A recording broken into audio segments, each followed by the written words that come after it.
word gets out, you're winning, you're actually winning. That's what happened with me. It's a very small fraternity of guys that win. Out of nowhere, John Anik, because I used to have Anik on a radio show that I was on, John hits me up and he's like, hey, someone from the UFC may reach out to you. They're trying to put some gambling show together. They asked me for names. I gave them yours. You know who my next guest is? He's everywhere. He's probably the most well-known gambler in our MMA space. Of course, I'm talking about Gianni, the Greek Corrales. Gianni, it's cool to switch the tables here a little bit, man. How are you? Glad to be here, and thank you, James. Thanks for the introduction as well. Yeah, and we were talking off air. I know you really well. We've had a chance to work together for the last couple of years on the Gambler's Perspective, and I don't think a lot of people know you the way that I know you, the way that people that we've had dinner with in Vegas have gotten to know you, and that's sort of the goal here today. And I think there's a lot that you can teach people as well. But the first question I always start off with on this show is, how do you describe what it is you do to people that aren't in the industry? If you've met someone that's like a family friend or something, and they come up and they say, Gianni, what do you do? How do you answer that question? It's a great question. I love it because actually, I'm seeing somebody now, and her question is, how do I explain this to my friends? Like, what do I say? What do you do for a living? And I've had that kind of throughout my life. The truth is, I'm a sports bettor by trade. That's what I do. I learned to be a profitable plus EV sports bettor because I got into the industry, luckily, working under guys that were winning sports bettors. Very few of them, but I happened to work for them. And that's what I did. I became a professional sports bettor, then a winning sports bettor. And because of the success I've had profiting in a market that's very difficult to profit in, word kind of gets out, and it's opened other doors for me. Like, it opened the door to work with the UFC. I used to write a column for a gaming paper here in Las Vegas. All of those opportunities came because of the fact I'm a sports bettor, a winning sports bettor. So that's how I try to explain it. Like, tell people that's what I do. I'm a winning sports bettor. And with sports betting blowing up, I do a lot of content and media stuff. But it all boils down to being a positive EV sports bettor, James. It's the best way I can explain it. And to most people, it does seem foreign because saying you're a gambler isn't like, it just doesn't equate with people. Like, what does that even mean? But that's just the truth of it. That's what I do. I trade every day. Yeah, it's really interesting. Again, it's not a line of work that you hear a lot of people doing, but again, the record speaks for itself. I mean, you've been in the industry for a very long time, but this is a story you've told me, and I remember the first time you told it, I was like, this is incredible, and you've told it to many other people. Tell me the story about how you ended up in Vegas. I think this is so interesting. Yeah, I had no business coming to Vegas. I had never been to Las Vegas in my life. I always wanted to come to Las Vegas, and I was working with a group back in Philadelphia. Back then, you have to understand, there was no internet. So there were groups that were able to beat the betting market because of that reason alone, meaning lines moved in Las Vegas, but they didn't move with bookmakers around the country. So let's say a line on a fighter A is minus 150. You walk into the win, it's minus 150. Well, let's say the win moves it up to minus 200. Back then, there wasn't an odds screen you looked at. So unless you paid $500 a month to a particular service to call you with updates, you had no idea lines were even moving. Well, because of this, there was a group in Philadelphia that took advantage of that difference in time between when Vegas changed their betting lines and when these bookmakers around the country changed their betting lines. So I was working with these guys. I saw the ins and out of how they make money betting sports. Make a long story short, like most enterprises such as those, things get good, things get bad. I ended up leaving there and I moved to Greece. Okay. My objective was to live in Greece for about a month. I was going there for the holidays, Christmas and New Year's, just to get out of Philadelphia. I leave Philadelphia, I'm in Greece. I love it there. Instead of staying for a month, I ended up staying about 2 years. And while I was there, I met this girl. She was from the West Coast. She was like me, Greek American. So, we hung out, and my friends would come visit me in the summertime because, again, I was raised in Philadelphia. A lot of my friends are Greek like me, and they had ties as well. So they would come to visit. It was an opportunity for them to come to visit. So my cousin and one of my friends were coming that summer to visit me. I go to the airport to pick up my cousin, and what happens? Delay. His flight's delayed. I got nothing to do, so I walk into the bookstore, like the little magazine shops at the airports. And I'm like, let me look for something. James, there was nothing there that was in English except one book, I swear to you. And it said Casino. I still remember, paperback book that said Casino, soon to be major motion picture, like starring Robert De Niro.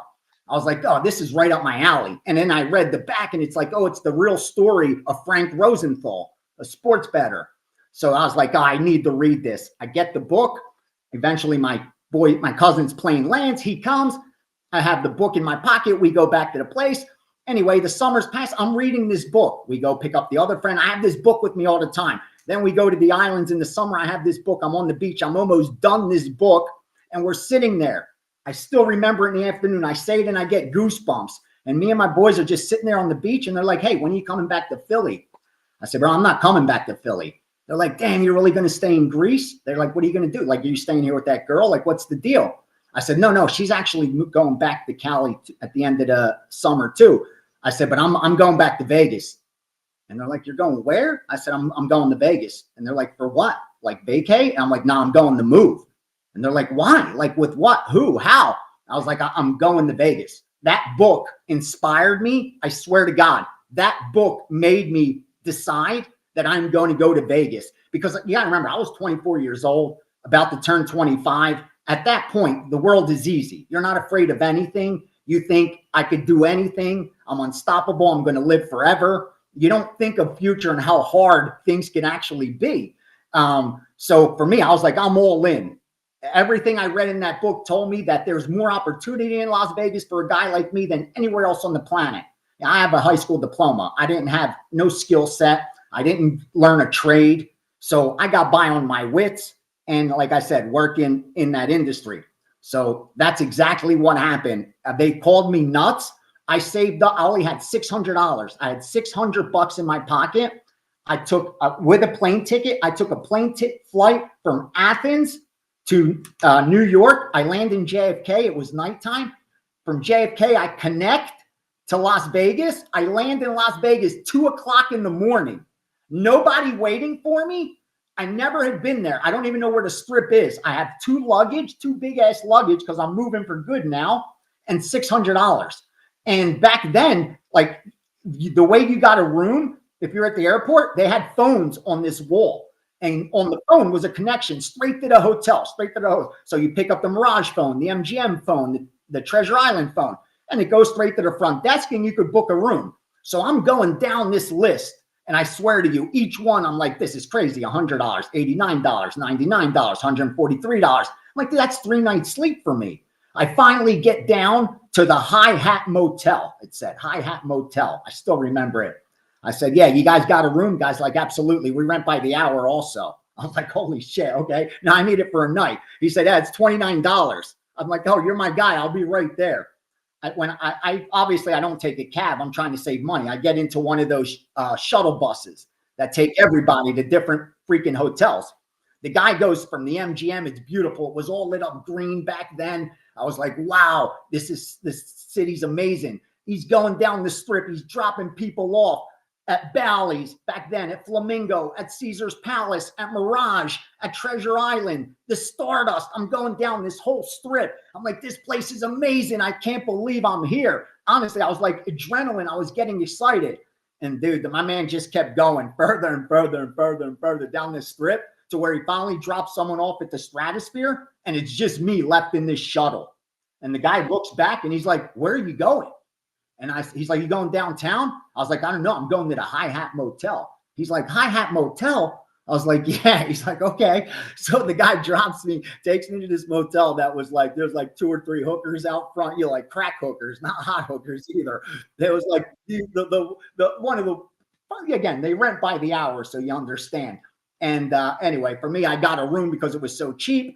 But I was like, I can't stay here. And real quickly, I swear I ran across the street because I saw a pizza place, Boston Pizza. If anyone remembers, it was right next to Olympic Gardens, the strip club. That's where the High Hat Motel was. I ran across the street, got the cheesesteak, first cheesesteak I ate in like 2 years at like 2 in the morning. I was so happy. But anyway, real quick, the next morning, I was like, I can't live here. and I saw that the bus just goes up the strip, down the strip, up the strip, down the strip. So I just got on the bus and I got out in front of the Mirage because it looked so beautiful. And I walked into the Mirage, and then I saw the poker room. Back then, poker was just exploding. So it was huge.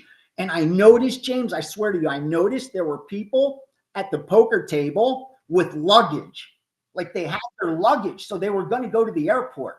And I had a little game back. I had played poker for a while back then. I had some hustle in me already. I had learned to live on the street pretty well by then. And I saw that if I could just be patient and just not gamble, just wait for good cards. I'll wait till I'm rolled up with aces, kings, just play 5-card stud, 5-card where I don't even have to ante all the time. And I would just wait for good hands. I saw that I could just wait for good hands, make my money off these tourists that just want to play. They just want action because their plane's leaving in 30 minutes. They're not waiting for good hands. They're waiting for any hands. And I said, and it'll give me time so I could probably get a casino rate. And I ended up moving from the Hi-Hat to the Mirage, where I stayed for like 10 days until I finally found my first job. At $5 an hour, I took a job. $5 an hour back then, if you could believe that. That's how desperate I was. Yeah. When was this? Like, what was the time period? Was this the 80s or 90s or when? 96. 96. Okay. Crazy. 96. Crazy. Okay. 96. There was no Bellagio. The Desert Inn was where the Wynn is. The Sands was still there. Like they just tore the Sands down. I remember when I came within a month, they were like filming a movie and they were going to take the Sands down, where Mandalay Bay was the Hacienda. Like I'm saying, there was no Bellagio. That was just dirt there. Like, it was a much different city. When I got here, it was like a small town. But I knew nobody and nothing. The only thing I had was a phone number that this girl's dad, they were from LA and they were Greek like me. And he knew this Greek guy in Vegas that owned pizza places. So he's like, hey, in case you get jammed up and you need a job while you're out there, I'll give you this guy's number. And he gave me his number, and that's all I had with me, this guy's phone number. And I just called him, and he said, hey, come by. And I walked to his pizza place. I didn't even drive. I didn't have a car, but I didn't even take a cab. I walked there, and he's like, I can't use you. I don't need help. And then he asked me where I'm from, and he saw I was Greek. We were actually from the same place in Philadelphia. So he knew a lot of people I knew. It was so weird, and he felt guilty. He's like, dude, he saw that I needed it so bad. He said, here's what I could do. I said, dude, I know the pizza business so well. I said, you could get rid of 2 people. I said, and put me on that grill, and I'll knock out all those orders. I was raised in the restaurant business, my family. So he was laughing. He said, here's what I could do. I could give you a job. It's embarrassed. He goes, I'm almost ashamed to say it, but it'll get you in the door. If you do know your stuff, I'll talk to my partners and maybe we could get you more hours. He said, but I could give you $5 an hour just being a prep guy in the back. So I was that guy chopping onions, chopping green peppers, washing stuff for the guys cooking the pizza and doing all that. But within like a month, I was on the grill, and within 3 months, I was managing 2 of that guy's stores. Wow, that's awesome. And again, that's the hustle you just mentioned there. Like you were willing to do a job, like you told the guy, I'm going to do the job that 2 people can do and make yourself valuable. And that's actually something we talk about here on the industry podcast a lot. Like the people who have longevity in this industry, it's people that are versatile. And that, even as just a small example back then of you, working your way up and doing that. So I want to know, when did you get your first job, like in the wagering casino side of things? Because you're doing the pizza stuff, you're making your base, you're keeping your lights on, you're being able to have a roof over your head. What was the first job you had as far as like casinos and wagering and all that stuff? I reached right back to Philadelphia. Okay. The guys that I was working for before. A lot of people know I always give credit to Philly Godfather, Steve. Like we're like family. We grew up together. Mm-hmm. He broke me into that industry as far as he had broken in with the animals. They're the group that was behind the Tim Donaghy. That's right. Game fixing. Yeah. So he was high up in the food chain, Steve was. And we grew up together. And before I left for Greece, we were partners in that venture. Like he was smarter. He was sharper than me at that time. And he was more mature and like more frugal and responsible with his money.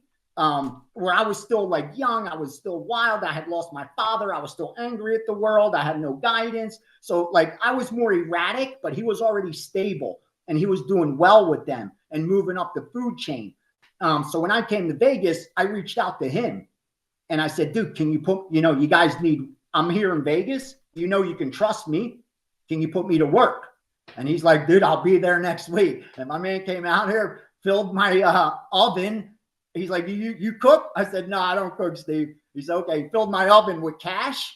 And he's like, he left me a SkyTel pager, because back then it was with pagers and shit. Yeah. And that's how you got the games. And he's like, find some spots and start firing, bro. I said, seriously? He's like, yeah, I got you. Don't worry about it. And he did. He left me a bankroll, and I just started moving for him. And I would just, and I started developing a reputation like this guy could get down, because there was kind of an etiquette back then, but I didn't have one. You give me a number, I'm going to find it for you. I don't give a shit. There's no friends in this business. We're all trading against each other. Yeah. Like, gambling's a zero-sum game.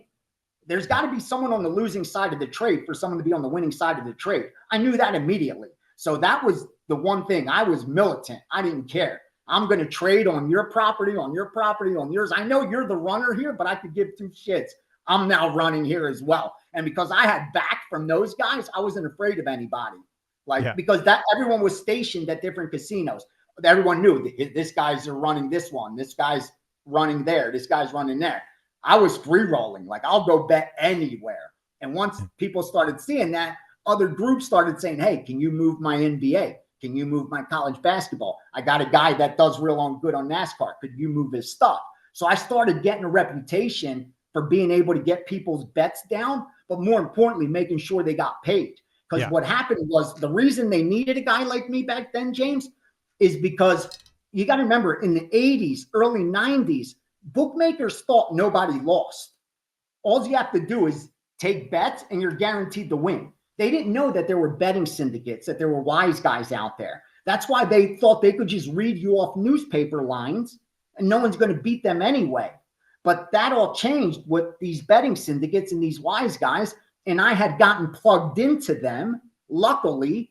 So I saw like what was actually happening while all the tourists are betting parlays and this and that. I actually had a front row seat on how a market's created, how these groups move markets, how they manipulate markets, and how they're able to make money without even following sports. Yeah. Like, it's the craziest thing. So anyway, that's how I moved into from flipping pizzas to now I'm back in the sports betting business, right? Where the reason I came here, it didn't take long, like I said, and I credit guys like I always say, the Philly Godfather, going to always give him his respect, because again, without that guy, I wouldn't have met the wise guys, the sharp guys. I wouldn't be a plus EV better today had I not had that been born in a neighborhood where guys like that grew up. You got it real quick. You got to remember, my neighborhood, just so you understand, the group that fixed the NBA is from my neighborhood. That's right. I remember you telling me that started the first line service in Vegas, which was the Don Best service, was the first one, are from my neighborhood, where bookmakers all over the country would use that as, like, now we go to any line service. Back then there was one, and you paid them a monthly fee. And again, if the line moved in Las Vegas, these guys would call you and say, move Dallas from 2.5 to 4. And that you paid for that service. The guy that started that is, again, from my neighborhood. So I just became a product of my environment. Yeah. Where everyone in my neighborhood, they had bookmakers before they had driver's license. Like, that was just the form. So that's the reason. Like, I'm not lucky or smart or anything like that. I just happened to grow up with guys that were actual winning bettors. Yeah. And you sort of went to the school of hard knocks. Like, people who go to university, they go to different schools to learn things and whatever. Like, you had a front row seat to the education of the sports betting world, which a lot of people wouldn't have that education. And you took advantage of it by taking in the knowledge and understanding how the industry works. And it's especially interesting now because obviously betting is so big now. It's everywhere. I mean, the fact that you see ESPN promoting betting now is just crazy, because like, even I remember getting in the industry, it was kind of like betting was kind of, hush hush, like people were betting, but you'd have offshore books and it was always complicated, and now they're actually legalizing it. So it must be really weird for you now to kind of see where things have come. Like, let me ask you this, like, back when you started, did you anticipate the industry being what it is today? Did you feel like it was heading in that direction? I'm so cynical because of that. James. Okay. I consider myself an angry old man Right. because of Okay. that. I swear to you. Yeah. It pisses me off. Nothing makes me madder than that because I'm old enough to have lived through both sides. Mhm. Here's what I mean. Gambling was supposed to be like sports betting. It was anti. Everything they told us was that I was doing the wrong thing, that I'm a sinner, that I'm a criminal, that I shouldn't be respected, that this is shit that should be done in the back rooms and in, not in polite society. It shouldn't be accepted by polite society. Let's put it that way. And the leagues told me that. The NFL commissioner, Paul Tagliabue, told me every year I shouldn't gamble. Gambling's bad. Don't go down that road. Don't bet. They weren't allowed to mention it on any NFL game. Every once in a while on a Monday night game, a guy would sneak in something and we would talk about it for 2-3 weeks because he would say, like, the game would be meaningless. The score would be 31-7, but the team's about to kick a field goal. And they would say, well, this matters to a lot of people who may have the number 40 as a number because 40 was the over under. So if they make the field goal, it goes over. If he doesn't make the field goal, it stays under. They would drop hints like that once in a while. But the message was, don't gamble, don't gamble, don't gamble. Gambling's bad. Don't let it, whatever you do, don't bet. Don't let it affect the sports. And now it's the opposite. It's just like I thought with the drugs. Nancy Reagan told me, just say no. Everybody told me, just say no, just say no, just say no. And here I am now in my life, and they're telling me to go put a parlay in on my way home, stop by the dispensary and make sure I got some weed with me, and then get home. Like, what's changed? You know what's changed? Money. Yeah. Money's changed. The greed has changed. Yeah. That's what's changed. Not our morals shouldn't have changed. Our values shouldn't have changed. But the greed has changed. And those people that acted like they were better than us and were above us and had more morals and values are the worst amongst us. Mm-hmm. Yeah, exactly. Because as soon as the money gave them a reason to change, it's like they just changed their tune. So yeah, that makes me cynical. Excuse me. Yeah. Forgive me for going off because I watched. Listen, I don't blame you. I absolutely do not blame you at all for feeling that way because you've been told. I did an interview. I used to do radio programs about 15, 20 years ago. I remember saying, I used to do the Stardust line actually. And I remember saying, I do believe there will be a day where when we go to the stadium, we could place a bet like there'll be a kiosk because the sports book will be sponsored, like the arena will be sponsored by the sports book who will have their kiosk there. Like it will be accepted because I started seeing poker get accepted. And 5 years prior, poker was supposed to be played in the back rooms for guys that wear fedoras and chew cigars. And, like it wasn't like on ESPN and young people should be doing it and all that. So it's kind of like the same I saw with sports betting. And that's the only thing that bothered me a little. That's still today. Yeah, that I get it. Now that they're able to tax it, it's healthy for us. And I think we're going to pay for that another 5-10 years ahead. I think there's going to be a lot of, it's just like there's a lot of drug issues, a lot of people dealing with struggles with drugs. I think a lot was still with struggles with gambling because real quickly, had I not had the background and the network I have, I would be a losing sports bettor, a losing gambler, and I would probably be broke today, or what I have would be in my front pocket. Like, that's just the truth. I lost more money betting sports than I could guarantee you 99 out of every 100 people that watch this will not even come close to the amount of money I've lost gambling and the stupid things that I've done gambling. When I think of myself gambling at 15, 12, 14, 18, 20, 25, even 30 years old, I question where I consider, again, I don't consider myself a genius, but I don't consider myself a stupid man either. Mm-hmm. And I still can't come to grips with what made me think that I could actually make money doing this with that mindset. And I'm my worst critic, but I give myself a break because now I see these young guys doing the exact same things I did. Right. They're making the exact same mistakes. They have the exact same wrong mindset, and they're never going to make money betting. I could tell you that now. Like, just because again, I don't You've mean lived to it. knock. You've lived it. Yeah. I don't want to kill anyone's dream, James, but I can't make it any simpler than this.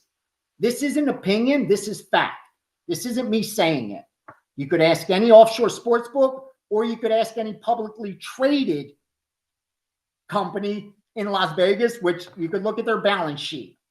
99.5% of all sports bettors have negative lifetime earnings. Yeah. Repeat that. 99 out of 100, 99.5, not even 99, 99.5 have negative lifetime earnings. So out of every 2,000 people you see in a sports book, the chances are that maybe 10 of them at the most are plus money in their lifetime. The other 1,990 of them are guaranteed negative to the books. They've lost money betting. That it's a very hard thing to do. Very hard thing to do. Yeah. And like I said, if it wasn't for the road that I took, I'd be right there with everyone else. And the reason for that is simple. That we know that 99.5% lose. Who do you think all the content comes from? It's not coming from the 0.5% that wins. Almost all of it is coming from the 99.5. So all these new gamblers, all these new young kids being introduced to sports betting, they're being taught everything wrong. Mm-hmm. That's the problem. So they have no shot, even from the beginning. They're so far behind that even the experience they're gaining is all negative experience. None of it's positive. I got lucky because I was just my own worst enemy. I had to learn how to fight my own demons.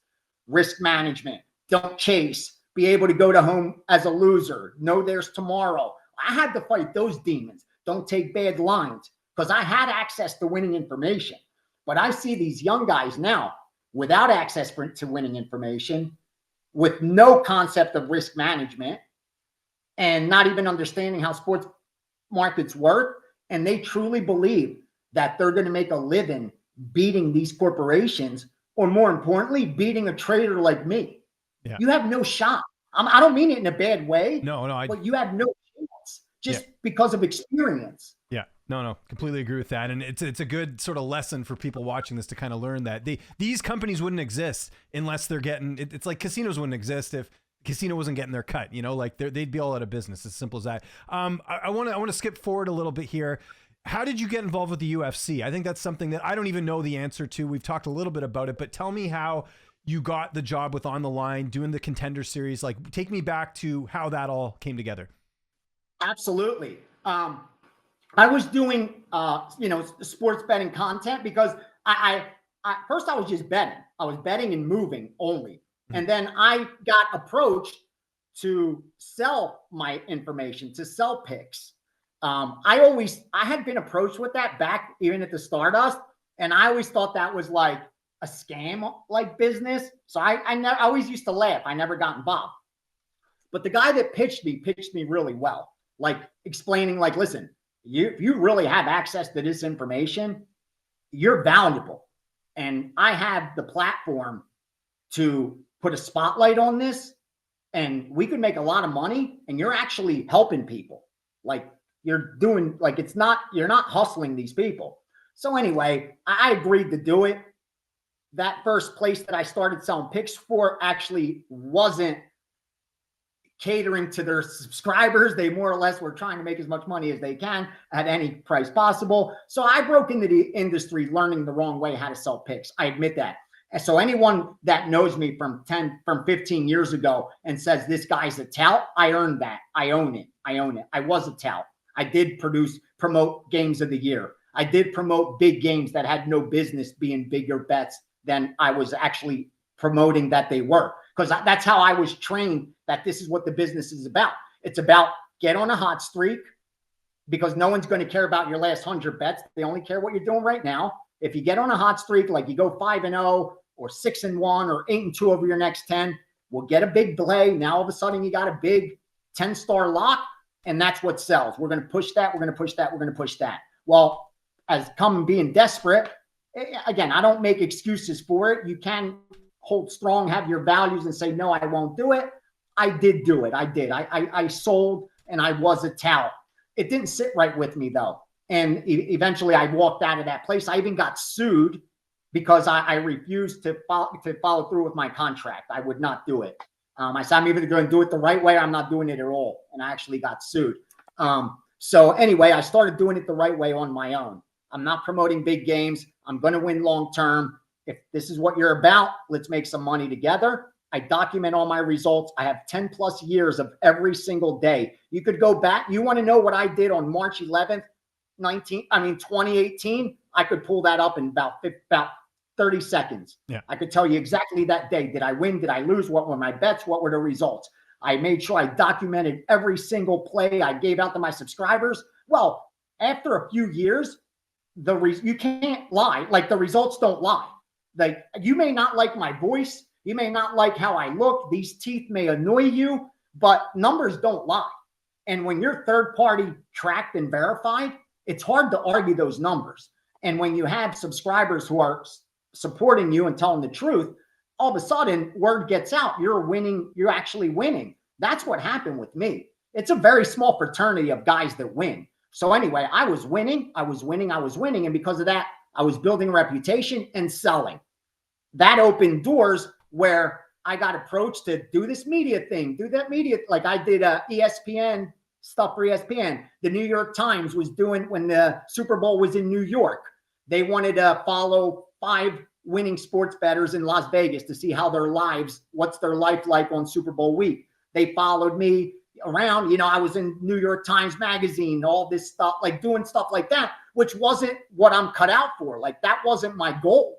Those are just byproducts of winning as a sports bettor. That's how few people actually win. So anyway, because of that, I loved combat sports from before. I always loved combat sports. So there was a gaming paper here. I knew the guy, and he always was asking me, please, dude, can you write a column for us? Write a column for us. I said, I'll do one if I could cover fights. I'll do one for the fights.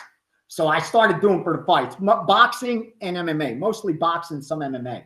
So I did that for a little while. And I again, good results because I have a good network and I'm pretty good at finding inefficiencies long-term. Anyway, so I was doing that stuff here in Vegas, selling picks, doing media stuff. And out of nowhere, John Anik, because I used to have Anik on a radio show that I was on here in Vegas. We had an hour radio show, and he was one of the guests that I would reach out to once a week when there was a pay-per-view, once a month, what have you. So me and John became pretty cool through DMs and stuff. So, one day I had done John's podcast, Anik and Florian podcast. So one day, John knew me as a bettor from here. John used to live here. So John hits me up and he's like, hey, someone from the UFC may reach out to you. They're trying to put some gambling show together. They asked me for names. I gave them yours. That's all he texted me. And I said, John, I really appreciate it. I said, if they reach out, I'll let you know. I said, do you think I'm ready for this? And he wrote back, he's like, you're ready. Like, you're ready. So anyway, the UFC does hit me up. The producer hits me up and he says, hey, we got this idea of coming out, hitting you on FS1. Well, they have a show on FS1. Remember back then it was on Fox? Yep, I do. The UFC had a contract with Fox. Well, he's like, on the preview show, the pre-fight show before the fights start, we're going to come to you live and we want you to give us your top steam play. They were asking me like, what's betting stuff? And I said, well, there's steam. There's this. They said, okay, we want your sharp play, your prop play, and like something else. So I did that. Like wasn't getting paid or anything like that. So I thought that's what John was talking about. And I did that for like, I don't even know, maybe a year, where I would just do a clip on FS1 with them. And dude, it was so crazy. Like it was so much pressure and preparation to just do like a 30-second clip. Oh, yeah. It was like the biggest deal in my life at that time. And like I said, I was doing it for free. I didn't even care. I don't want money. I do this for nothing.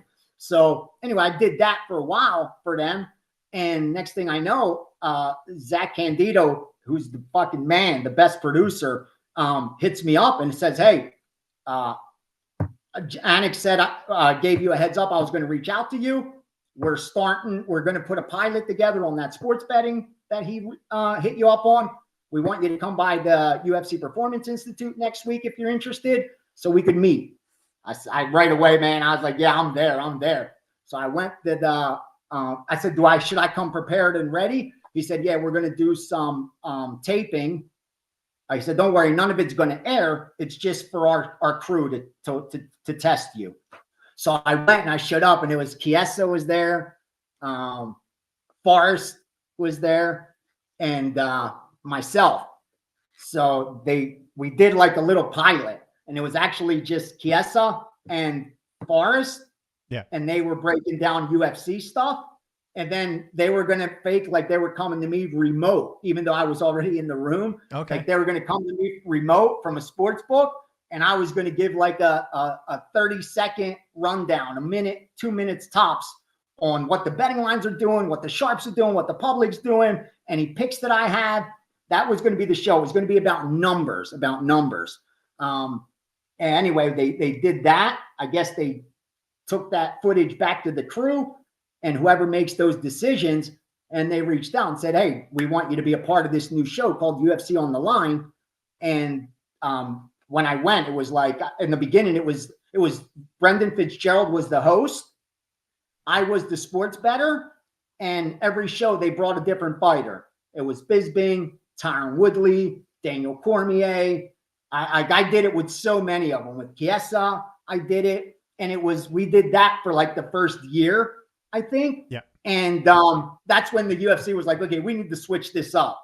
And I thought, okay, so I know I'm not cut out for this. I knew I wasn't a pro, bro. Because like Brendan Fitzgerald is a professional. You got to see a guy like that work. Like they'll tell him something, and in like 8 seconds, he puts together this dialogue that sounds perfect. Yeah. Like unprepared on anything. Like that's a guy that's trained to do that job. Mm-hmm. I'm not trained to do that job. Like I didn't even know what look at the jib means. What look at camera 2? Like I don't even know what that shit meant. Right. So to me, I was lost. I had a piece in my ear, but I didn't know what the hell they were even saying, what the producers were saying. But thank God, honestly, the UFC, I don't care what any pissed off fighter may say about them when they leave. There is not any employee that works for them that will say anything bad about how they're treated, about how they're so fair, bro. Honestly, that like the patience they had with me, they shouldn't have had.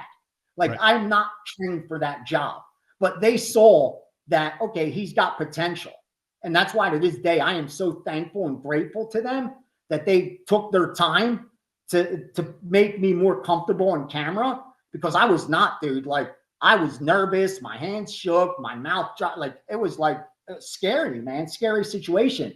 So anyway, again, sorry guys, not to go long. Keep going. No, this is all good to know. So and I just that after the first year, they're like, we have to change this up, because what happened was the show, they loved the concept and they had sponsorship, but the fighters owed a loyalty that I didn't.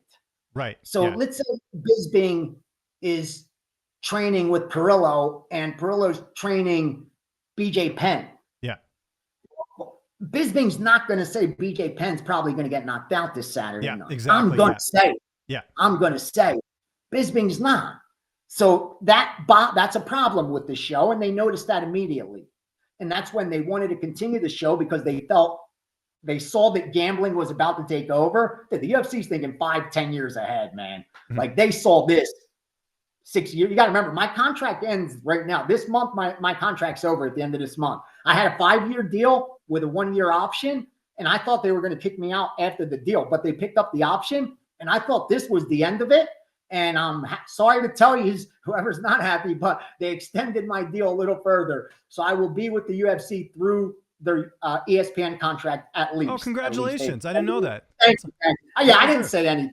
It's just, I appreciate it. Thank you. They did. They extended it through at least through I signed through the ESPN deal. So I definitely will be with them through the ESPN deal. We'll see after that, which again, I'm really grateful and appreciate it. But that's when they said, let's find another guy like Gianni and see what we could do. And they reached out to different guys in the MMA space, like they did with me. Like I said, this isn't a job you apply for. Yeah, it's word of mouth. Isn't like Yeah, they need to just cease. Believe me, they have a list of everyone that does MMA content. Like they know whose stuff is out there. Yeah.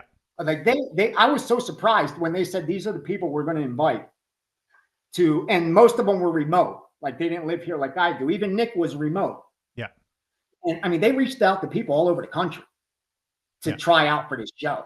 And Nick was one of the guys they tried out. Nick was actually second to last of the guys they tried out. And they said, Gianni, can you come in the day we do the tryouts, see what you think? So I was like, yeah, I felt great. I just got to sit back and just watch these guys go through what I went through, one after the other, after the other, after the other, after the other. And they were like asking my opinion at the end of each one. And then at the end of Nick's, I swear that like, what do you think? I say, that's the guy. That's the guy. Like, if you want someone like MMA, like that for the MMA guy that the MMA audience will respect, that you ain't going to get the blowback you get because of me and shit. I'm like, that's your boy. That's your guy. You know, he's earned his reputation. He's actually a winning guy. He's done the odds making side and people actually like him too. I said, you know, and not that my opinion mattered, but I thought Nick actually did really well. Him and one other guy did really, really, really well. So they got Nick and that was it. And we've happily since. And then, like, you know, 2 years ago, they offered if I want to do a podcast. And I said, absolutely, except I just don't think I'm interesting enough by myself. So let me bring guys that are. And that's why Yuru and Nick, and we put this great Gambler's Perspective together. And that's exactly how my ride's been with the UFC. And again, I always thank them for this experience because I try to enjoy the ride. Again, James, I hate going off on rants. I'd rather hear your questions. But even like with the experience with the Contender Series, where I had like my horrific year, I still like that is been such an experience. And even that was such a learning experience that I'm so grateful for it. Like coming from where I come in my life, being raised in a row house, my English was my second language. So when I went to school, I knew about 3 words at the most. Like I had to learn I was behind all the other kids. My prospects were not to have any kind of financial long-term success or definitely career success, like anything like that. Like, you know, so I feel like from where I came, I'm very, very grateful. I know I worked hard for it. Like it did not come by accident. The blood, sweat, and tears isn't just bullshit. Like, and I say that to anyone I see that we think, oh, he's in a good spot or she's in a good spot. I know from experience that 99% of them killed themselves to get there. Yeah. That we see the finished product, but we don't see the videos when only 8 people were watching and that they still were doing them. That's the difference. I put in the work. I got up at 4 a.m. to do a Virginia radio station that 3 coal miners were listening to on the East Coast at that time, that they were going to work. But just so I could then tweet out that I was on Virginia radio. Yeah. I was on this town's radio. So that's how you build the brand. Oh, wait, well, they want to listen to him. Maybe he's got something to say. Yeah. And that's how I did it. Again, I had no social media experience and I'm not even good at it now. I had no contacts, no network, nothing like that. It was just all from busting my ass, not bashing. I didn't spend my time bashing people, caring what anyone else was doing. I didn't have time to. And I just focused on myself, didn't copy anyone else because I didn't even know how. And I just be original. And if it's going to work, it's going to work.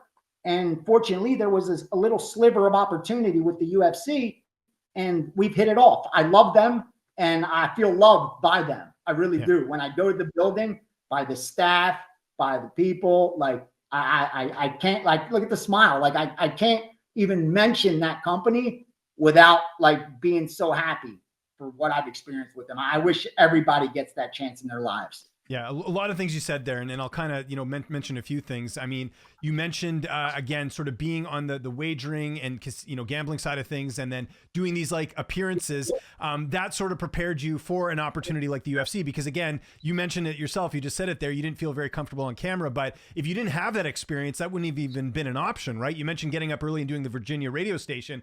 You maybe don't do those things. You get that opportunity from Anik.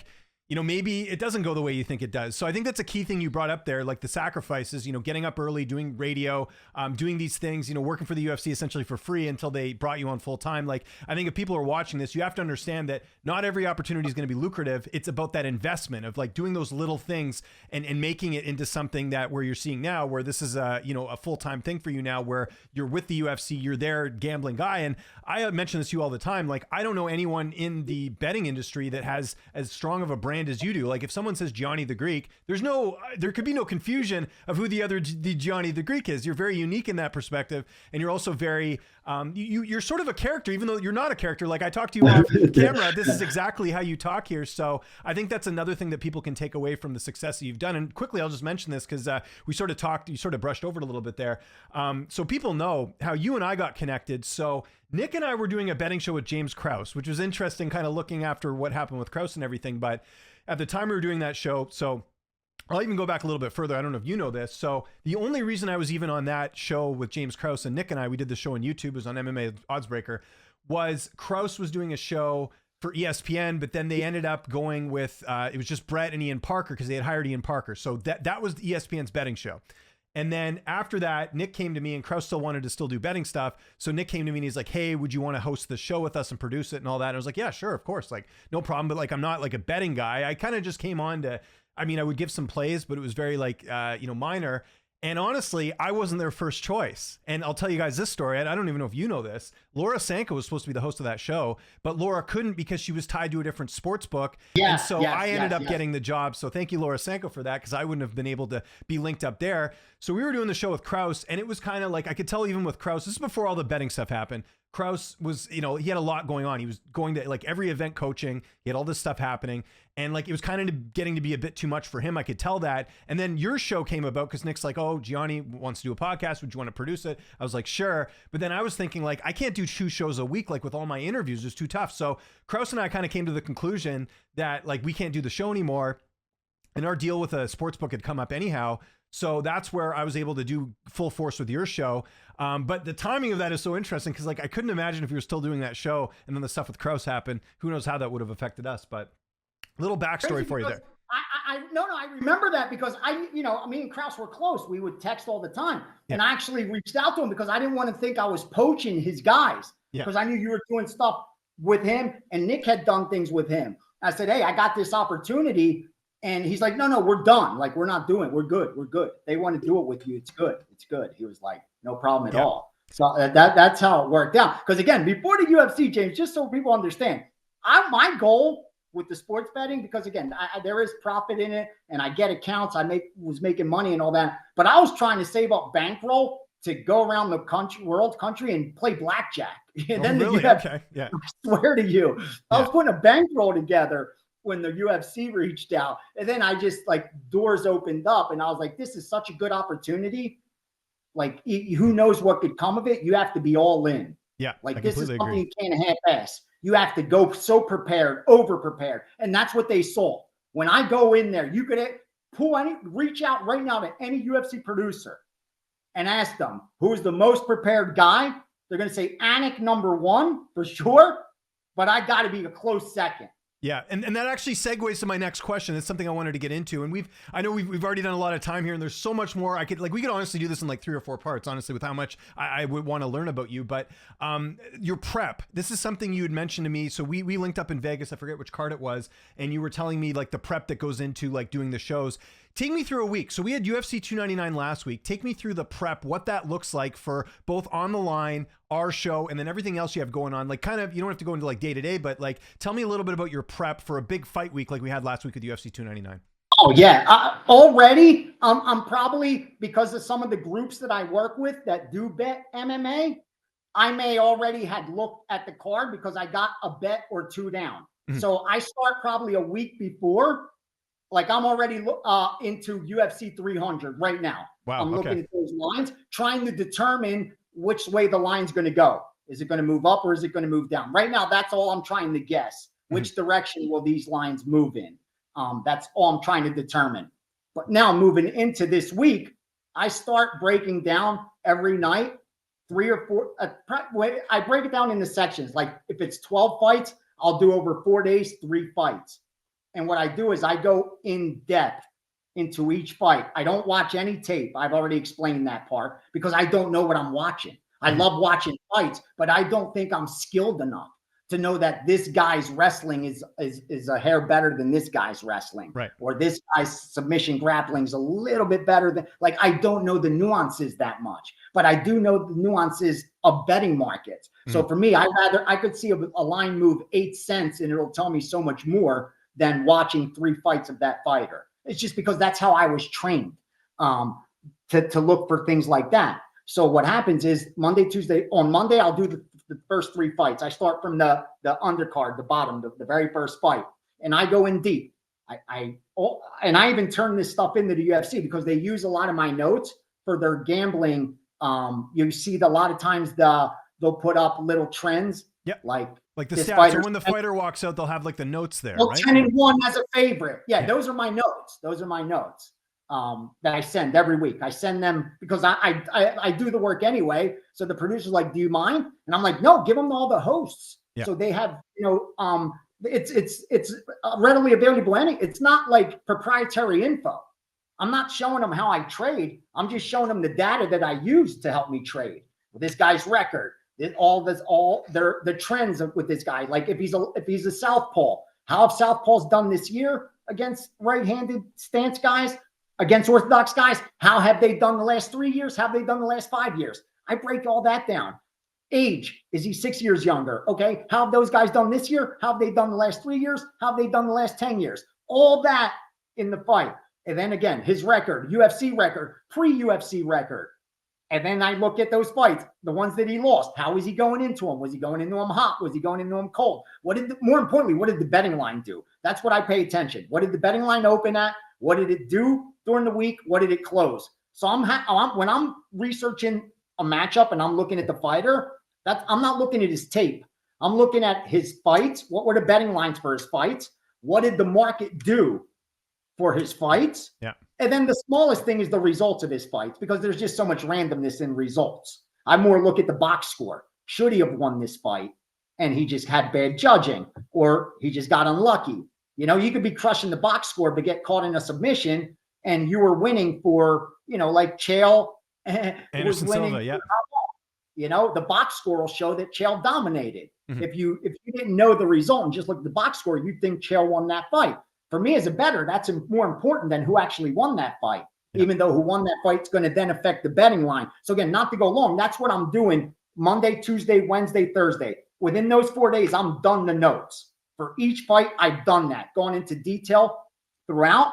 And again, each day, I'm looking at the lines, trying to determine what I'm betting and when's the best time to bet it. Okay. And that's why I'm always anti-parlay. And guys are going to laugh, but I have to throw that in there. Because I do this for real, and there's never, almost, I can't say never, but about 99% of the time, there's not an opportunity where I could tie up multiple bets at the exact same time, at the exact same property, and know that I'm getting the best of it. That's just not possible. Yeah, you're not the first person to say that, by the way. Yeah. When I put in a parlay, that's what I'm forced to do. I have to put it all in at the same time, and I have to use the lines that are available just at that part that where I'm putting that parlay in. So how could that be the most advantageous way to bet when we already know the only way you win is by locking in the best numbers? Yeah. You're already telling yourself I'm not going to get the best numbers. It's like you're already making it harder than it needs to be. So not to go off on that rant, that's what I'm doing. And every day, as far as the MMA goes. But now you got to remember, I'm working multiple markets right now. It's college basketball, it's NBA, NASCAR starting. I had some soccer and tennis the other day, but fortunately, I don't work those sports. Mm-hmm. I work with other guys that win in them. I bet for them, so I get their information, and I'm able to then use it, sell it, bet on top of it. The only sport that I do I do the major sports where I do have my own opinion, but still at least 70% does come from other guys whose opinions I know are long-term plus EV, and MMA because I love it. Even though, again, there I also have sources that I trust. I trust my opinion there as well because I think it's a softer market than those because it's a newer market. Again, I'm not trying to bash any MMA bettors. I know what you mean. I say they're less sophisticated than NFL bettors, but the market's less sophisticated because it's just not as old as an NFL market. That's all. Yeah. So it's softer for me and easier for me to beat. And when you're doing these notes, like I'm one of these people, I definitely get distracted very easily. So like, thankfully where my office is, the door's closed, but if my kids are home and I hear them in the other room, I really can't get a lot of work done. Like it has to be dead quiet for me, to prep, or sometimes I'll put some music on just to, like not with lyrics, like just something where I have something that keeps me like completely focused on what I'm doing. Do you have anything like that? Do you ever get distracted, or like when you're doing your notes, do you have to like, have it be in a certain place, or like take me through that part of it? I have OCD. Okay. So everything has to be a specific way. Okay. That's why if you see my notes, that's why they laugh, the UFC. Like it's funny. Like the last meeting, and I'm like, dude, I'm sorry, I have OCD, and the producer's like, seriously, like we don't know that. Yeah, like, like your notes. Yeah. Joke. Like, and it's just how I am. Like I use the same pens. I need 4 pens. They have to be those colors. So I'm very routine regimented. Yeah. Anything that throws a curveball into my routine, chaos causes anxiety for me. Yeah. I need order. So just like you, I need to separate everything else. Like I'm not going to have watching a game and doing this and having a podcast on and having kids running around or talking to my girl. I don't do it. Yeah. I separate my work. I take it very seriously. I really do. And fortunately, the people in my life understand that like I do, and I don't have that problem. But the only thing that makes it more difficult for me is my OCD, because I have to have it so neat. And this is going to make people think I'm nuts, but sometimes like I'll even write something that I know I'm going to throw away at the end of the day, but I don't like how I wrote it, so I'll have to rewrite it. Even if it's a note to self. Yeah. And that's the bad part, but that's also makes me so detail oriented that I think that's why I'm good at this. Yeah. Because you do have to be very, very regimented. Like you can't oversleep. I'm up every single day the same time. My routine is the same. I'm waiting for the betting lines to open at this time. I know I only have this window to place my bets. And after that, I'd just be wasting my time because everyone ate up the good numbers anyway. Like you have to have a routine and a schedule and stick to it. You can't just half-ass it. Sports betting, it's one of the hardest possible markets to profit in. It's nearly impossible. Most even urge you just do it for entertainment. So if you think you're actually going to be in that 0.5% and get to enjoy most of your life, it's not going to happen. Yeah. Most of your hours are going to be doing this. I had a production crew. Want to hear funny stories? Sure. Back around 2005, 2010, 2015, all those years, I've had at least 2 or 3 different production crews with the idea. Remember when the reality TV first started blowing up? Yep. Well, guess what everybody wanted back then? A reality sports betting show, a reality gambling show. Yeah. And they came out to Las Vegas and reached out to guys like me, and I'm sure so many others. I did more pilots than you could ever freaking imagine for stupid sports betting concepts. In fact, one of them actually was a hit and had financing, had approval, had sponsorship, had a launch party. And the next day, ESPN pulled it because they're Disney and they can't have a gambling show on the air. If you can believe that. Well, what I'm getting at is back then, those production crews would come in and say, cool, we want to follow you around for a week or 3 days. They do it in 2 days and make it look like a week. So no problem. You guys could come to my house. I'm up at this time.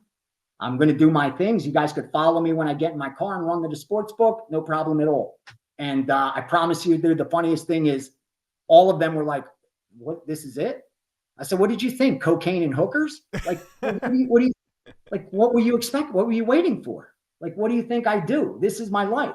I'm a trader. I get up, I research, I make my trades. I go to the sports book, see how much, if I find any inefficiencies that I could take advantage, any middles that I could hit on the strip, and then I come home. And like everyone else, I'm tired. I have my meal. I may get an hour with family or watch TV, and then I'm back working. Maybe if I could work out, and I get to bed. And the same thing. It's not a glamorous life. Yeah. Like how it's portrayed in the movies and stuff. It's not a glamorous life. The only good thing is if you are successful, you'll do well financially. And if you do well financially, you'll have more freedom. Like, again, I hate when people say money don't make you happy. The hell it doesn't. Money makes you very happy. Because I've been broke and I've had money, and I've been a lot happier when I have money in my pocket. I would agree with that for sure. It's not the end all be all. It will not fulfill you. Yeah. That's the key. Money will not fulfill you, but it will make you happier. Why? Because it will make your life easier. Yeah. That's what money does. It buys you freedom. It buys you options, and it buys you that ability to not care, like to say, to not be bullied. Like, you can't bully me because I don't need to say yes to you. Yeah. That's all the money does. How early are you up every morning? Every day. The latest, yeah. If I'm in bed at 5:15, I screwed up. Mm-hmm. Like, I hit to snooze. My alarm's for 5, and I usually will not hit snooze. I'm out. Like, I've never hit a snooze button in my life, Johnny. I can honestly tell you that. If I'm up, I'm up. I'm a boarding school kid, so we had to get up early. So it's always just been embedded in me. If my alarm goes off, I'm up. I swear to God, I've never hit the snooze button in my life. And I don't know how people use it, because in my head, I'm like, I know I have to get up. There's no way I can go back to sleep, Yes. Yeah. And the thing is, I work with a lot of guys back east, James. So they're 3 hours ahead. Yeah, that's my mentality as well. Yeah, exactly. Because we're on the West, me. we're on Pacific, so it's 3 hours ahead, right? So they're 3 hours ahead. Yeah, those guys have already had breakfast, and they're already like, dude, bet this, bet this, bet this, bet this. I can't be like, dude, I'm just getting out of bed. So I know I have to get up, wake up, wash my face so I'm awake, make my coffee, be in my desk, have my computers on, have gone through on my email already, have checked my phone, checked social, like all that has to be done. And I have to be ready to fire.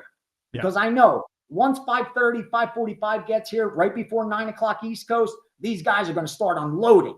And my job, I make money by getting their bets down. Yeah. So that's what I do every day. Yeah, absolutely. Okay, we got a couple of fun rapid fire questions for you, and then I got 2 more questions to wrap things up here. Okay, so these are just like, fun questions. So first thing that comes to your mind, tell me what it is. Johnny the Greek, who's your favorite athlete outside of combat sports? My favorite growing up, honestly, Terry Bradshaw. Okay. I wrote letters to Terry Bradshaw, and I even got letters back that weren't for him though, actually. Right. They were from someone else that acted like him. And that was my obsession when I was a kid. I know people are going to say, who is Terry Bradshaw? But yes, Terry Bradshaw for sure. What's your favorite movie? Got to be Godfather. Godfather, Goodfellas. Godfather, Goodfellas. What's your favorite TV show? The Wire. Okay. What's your favorite like cheat meal to have? Like, if obviously you're trying to eat healthy as much as you can. What's your favorite cheat meal? Pizza. Okay. Pizza with peanut M&Ms after. Okay. Who's your favorite comedian?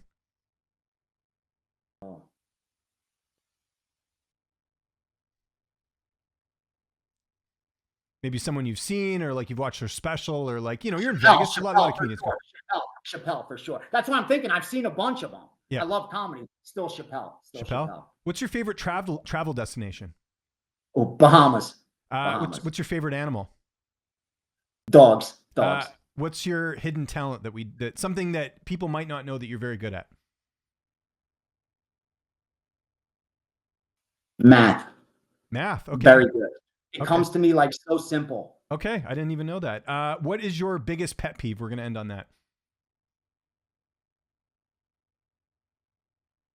Something that grinds your gears, something that's annoying. A lot of people say, bad drivers, or, you'll get all types of stuff.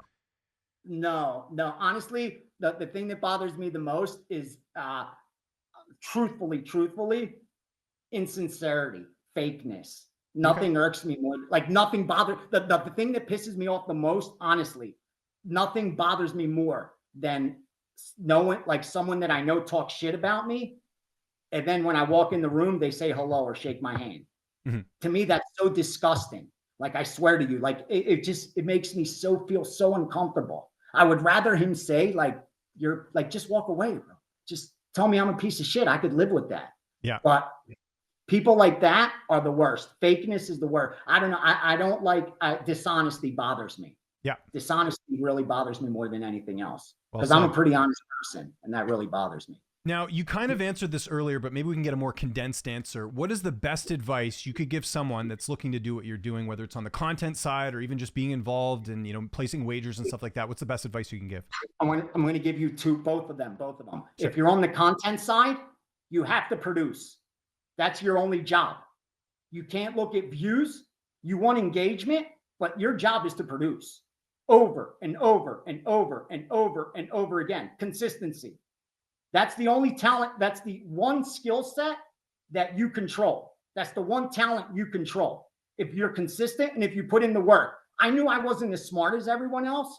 I knew I didn't have the help everyone else had. So I thought of one thing. One thing came to my mind that my father taught me, that if they're going to work 8 hours a day, 5 days a week, they're going to put in 40 hours. If I'm willing to work 12 hours, 6 days a week, I'm going to put in 72. In a month, I've worked over 100 hours more than them. In a year, I've worked over 1,000 hours more than them. In 5 years, they will never catch me. There's no chance. I'll be so far ahead, no matter how smart they are, what their network was, their resources, their money, none of that's going to help them. I will be so far ahead, everyone will know my name 10 times faster than they know yours. All your money and promotion ain't going to help you, because all those hours did it for me. That was what helped me.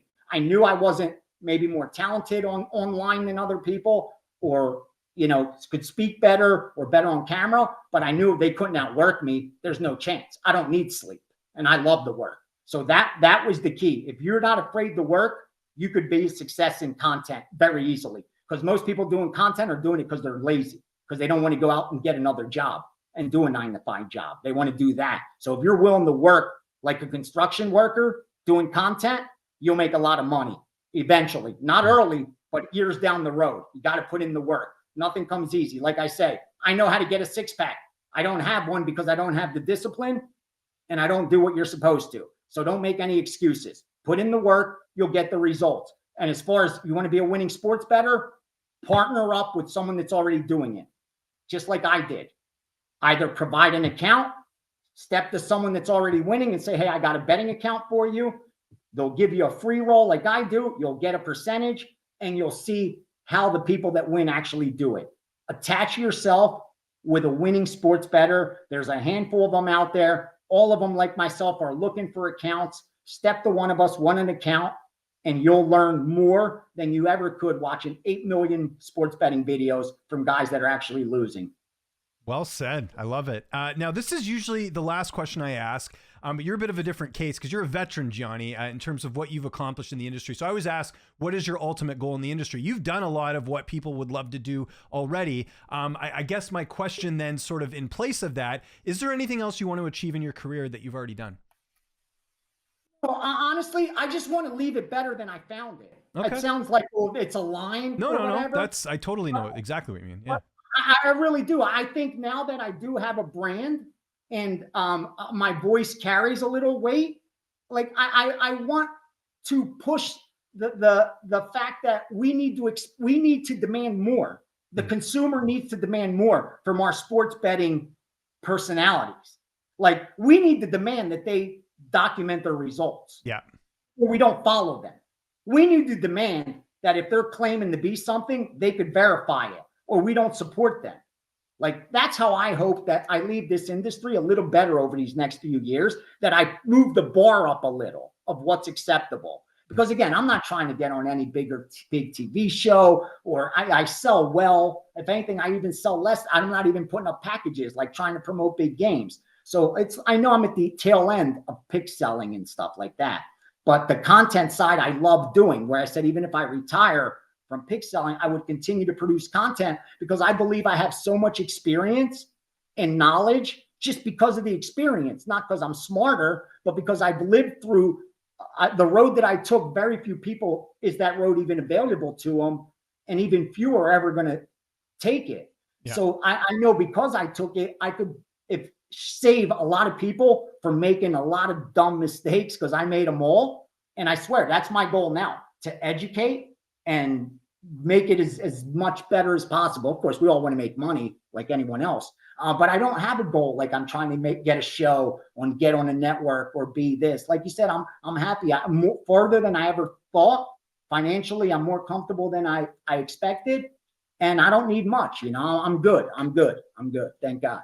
Well said. Hey, Gianni, this was awesome. I actually want to get you back on at some point because we only scratched the surface about certain things that I wanted to get into. Talk about blackjack. I know we haven't. I mean, there's so many things that your story is a long one and one that I would really like to get more into at a later date. But in the meantime, anything you want to mention, we got coming up. We do the Gambler's Perspective every Wednesday. Usually goes up Thursday, but sometimes it goes up Wednesday as well. But anything you want to plug, man, as I usually do, I'll give the guest the last word here. Thank you. Yeah, just check me out at Greek_Gambler. I love when people reach out to me. Of course, the Gambler's Perspective. I do UFC on the line, stuff with the UFC, and of course, Contender Series coming up this year. Don't know if they're going to use me. Nothing's guaranteed in this world. That's the one thing I learned about the business. You can't take anything personally. You don't know what the producers are thinking, what their goals are for 3 years from now, this or that. So you can never take anything personally. But if I'm on there, I hope I get your support. And again, Greek_Gambler. Thank you, James. Thank you guys for your time. And again, I hope I helped anybody along with any kind of advice or at least entertained you for a little bit.